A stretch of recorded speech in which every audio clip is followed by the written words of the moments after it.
give me all this, it's giving me everything, giving me life. And then I have other books where I'm like, I want to like die.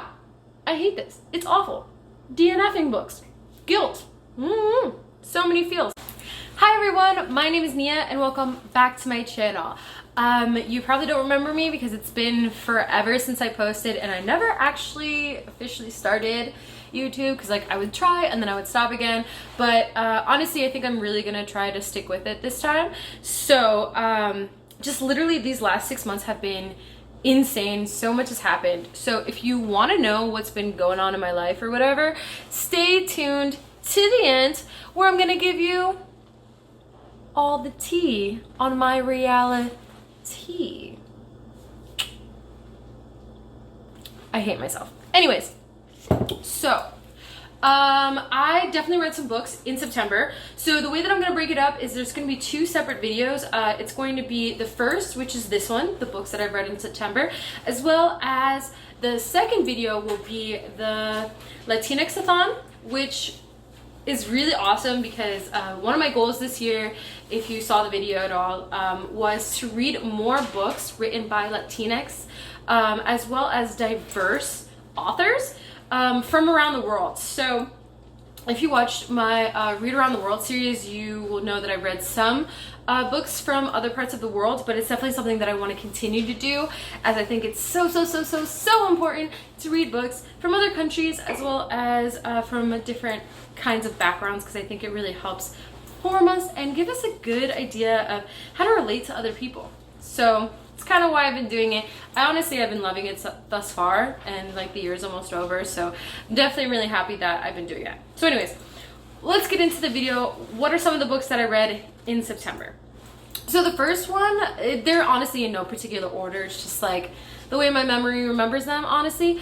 So the first one that I'm going to talk about is The Kitchen Across the Table, which will be featured right here. Hello. The Kitchen Across the Table is such a fantastic book if you're into true crime. So me, myself, like I literally am obsessed with true crime. I listen to true crime podcasts. I watch like true crime TV shows. Like it's just my jam. I don't know, something about learning about criminals I think is so fascinating, particularly when it comes to like murderers. And I also think it's so important not to lose the victims in their own stories. So The Killer Across the Table is, if you're familiar at all with Mindhunter, that's also a book.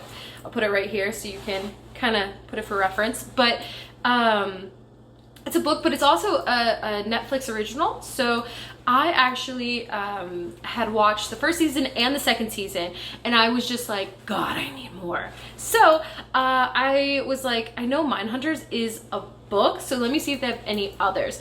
And they do. So The Killer Across the Table is, I think they're like newish book, but it's the same characters. Like it's Mark and John, and they I think it's more just John this time, but he is now retired from the FBI and he's doing like the interviews and stuff, but in a consulting capacity. And what he does in this one is that he interviews and focuses on 4 particular murderers and their victims, of course. And he goes into detail kind of similarly like he did in Mindhunter about, you know, the killer's background, their like kind of story, like what led them to it, as well as like what are some of their symptomology, as well as just like just general information that they gathered in Mindhunter. So like their biopsychosocial of everything, to be able to put it together a full profile. And so in this case, I know for one of the examples it was actually to consult for, because they wanted to know if they released this guy into the general public, if he is still a danger. And I'm not gonna tell you the ending because, you know, you gotta read it, but it was so interesting. It was just as thrilling as watching Mindhunter and reading Mindhunter was. So if that's what you're into, I highly recommend it. And if you like Mindhunter as much as I do, I highly recommend the audiobook, because literally it is read by the same person who plays Holden in the show. So it just made it like so much more real for me, and it honestly made me so happy. So I adored it. It was literally fantastic. The other book that I read this month was The Rising Sun. It is actually the third book in the Bone Season series. So this is the first one. Also, so quick before we kind of get into it, I know this has been out for a while and like people have talked about it on BookTube like 2 years ago, but I'm just new to this game, okay? Like I just discovered this bad boy in May. Like I bought this while I was in Ukraine. It was like a book that, first of all, I fell in love with the beautiful cover, and then I was like, let me read it while I'm traveling, and I did, and it was fantastic, and I loved it. But so The Rising Sun, which is right here, is the third book in the series. So I think what I'm gonna do is I'm gonna make a dedicated video to the whole series, and only 3 books are out thus far, because I have a lot of feelings about that book. Like, I love it, I hate it, I'm angry. Also,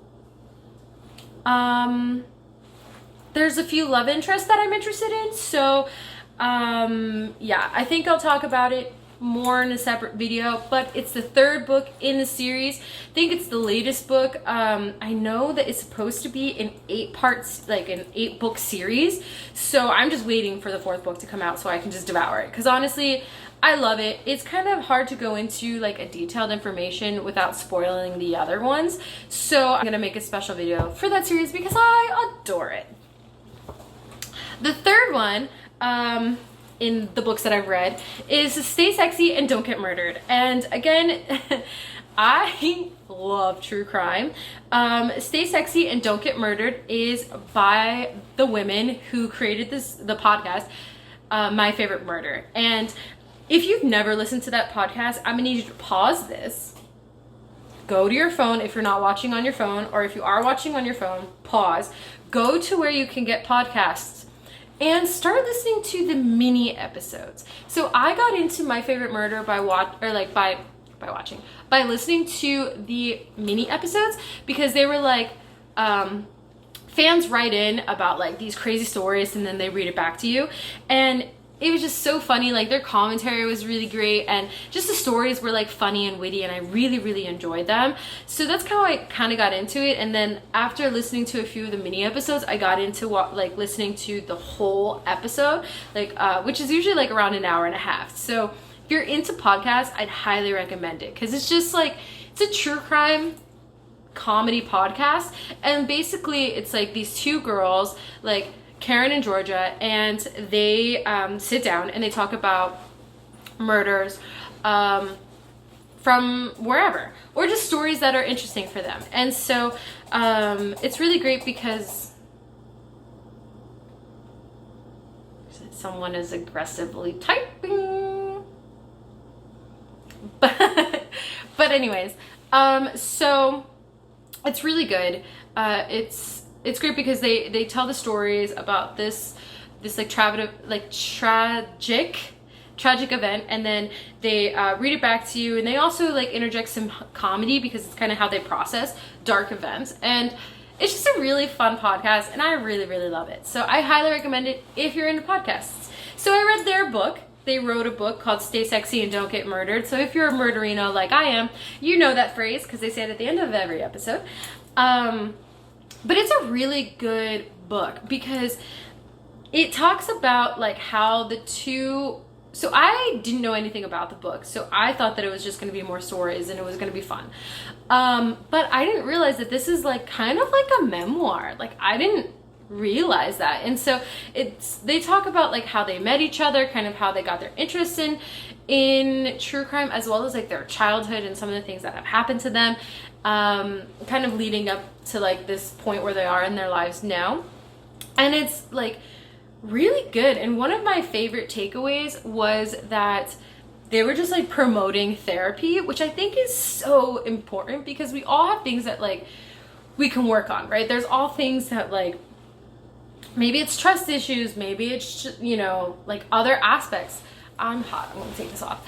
But like we all have things that we can work on, and there's nothing wrong with that, you know, like it's totally okay to go to therapy and it's totally okay to get help.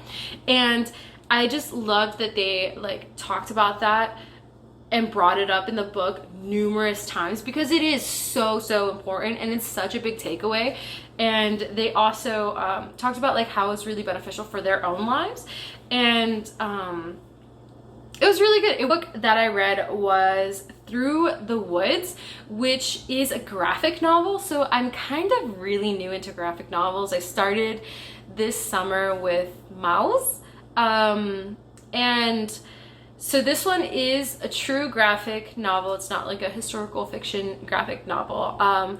And this shit was fucking creepy. Like, I was reading it in bed with like just my little nightlight on and I was creeped out. There's like I think there's like 6, might be 6, 5 or 6 separate stories like in the graphic novel, but one, I just loved the use of imagery. Like it was so beautiful and aesthetically pleasing, and I love the use of color, that it wasn't gory at all. It was just creepy. Like, you know when you get like that little like, ooh, like I'm just creeped out? Like that's exactly the feeling that I had after reading that. Like I had to go and like watch like Bob's Burgers so I can like calm down and like not be freaked out as much anymore after this book. So if you're looking for some Halloween spooky-ish and like creepy type vibes of some books, I would recommend Through the Woods because it's beautifully done. So creepy. Like even to like this day, like I'm thinking about it right now and I'm just like, ugh, that's so creepy. I don't like it, but I love it. So yeah.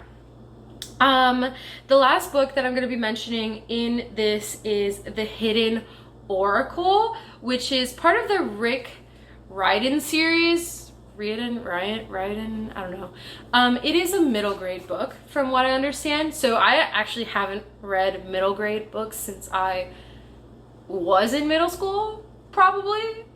So it's been a while, and I'm not a usual fan of middle grade. I think it's just like I'm too old and I'm like basically on my way to the nursing home. Like this, no bitch, not for me. But like I'm usually like a YA. Even then, sometimes when they're like too high schooly, I'm like, ugh, God, I left high school for a reason. So, but I like this one, The Hidden Oracle, because it is basically, it's the first book in the Trials to Apollo series, and it's basically, it's really well written, honestly. But it's from Apollo's perspective. Apollo has fallen from grace because he pissed off Zeus, his dad, and he literally fell into a dumpster because he's trash. He was a trashy ghost. Or like, not ghost. He was a trashy god, honestly. Like, he was not the greatest. But, so he fell from Earth, and then that's when he meets Meg. Literally, she was next to the trash can. He falls into a trash can. So then they go on this adventure to basically try to get Apollo back into godhood. And the way that he has to do that is he has to have a master, and he has to do all the things that the master wants him to do in order to basically appease Zeus, his dad, to forgive him and be like, all right, he suffered enough, like, let's bring him back to godhood. Maybe he's learned his lesson. Apparently this was not the first time. Apparently Zeus does this to Apollo sometimes because he's a dick. But I really, really liked this one because I thought Apollo's character was just so well crafted. Like, he's so witty and pretentious for sure, and he's just like this likable kind of like, you're rude, but like you're trying to be humble and like, you know, some of the things that he says and like the references that he makes, I'm like, okay, I'll give it to you there. Like that shit was funny. Like, fair.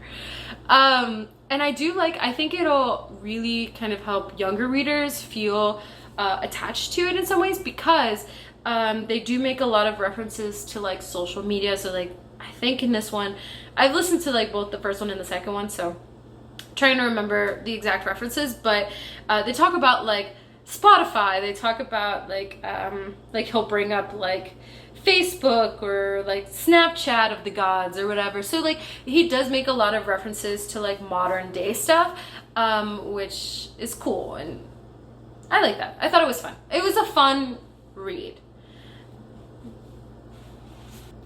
So if you've made it this far, here is my life update. So I left Ukraine.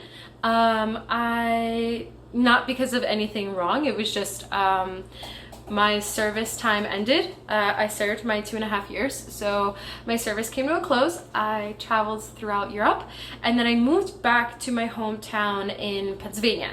And I was there for a few weeks until I moved to Austin, Texas, which is where I live now, and this is my apartment. So I might be doing a apartment tour or whatever. Honestly, there's not much to see. I don't have much decoration or anything, but yeah, so I moved to Austin, Texas, which has been great. I started my new job, which has also been great. I got a dog. I'll show you. I'll input a video of her. Her name's Sasha. We adopted her from the shelter, and she's just so cute as a little baby. So just the last 6 months, like basically since May, my life has been so crazy between like traveling and moving to America, and then like to like Pennsylvania, and then moving again to Texas, and then getting settled and starting my new job, and getting furniture and all of that. Like it's just been so crazy and hectic that it didn't feel like the right time to kind of start the YouTube videos again. So I figured I'd start them again now. I know that no one's really watching, so it doesn't really fucking matter, but I like doing them for me, and I think it's fun. Like I like recording videos and I like editing them, and honestly, like I don't really have that many friends that I can talk about books with, so just being able to talk to the camera about my favorite books and just books that I've read that I'm like, yes, give me all this, it's giving me everything, giving me life.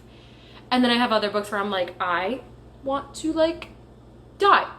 I hate this, it's awful. DNFing books, guilt, so many feels. So I definitely have a few video ideas coming up that I will be making for you guys as well. If you made it this far, you the MVP. Hey, how are you? Let's hang out. You seem cool, and have a great one. Bye.